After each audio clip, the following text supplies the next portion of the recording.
Mga ka-Angel, tara, explore natin ang Caslo, British Columbia, ang tinatawag nilang Switzerland of Canada dahil po yung mga magagandang view sa background, yung mga alpine scenery at saka yung mga lakeside beaches. So, tara po!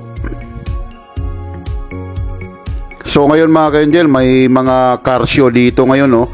Mga iba't ibang klase ng car, yung mga luma, may mga bago. So ang ganda, alive na alive po dito ngayon sa Caslo, British Columbia.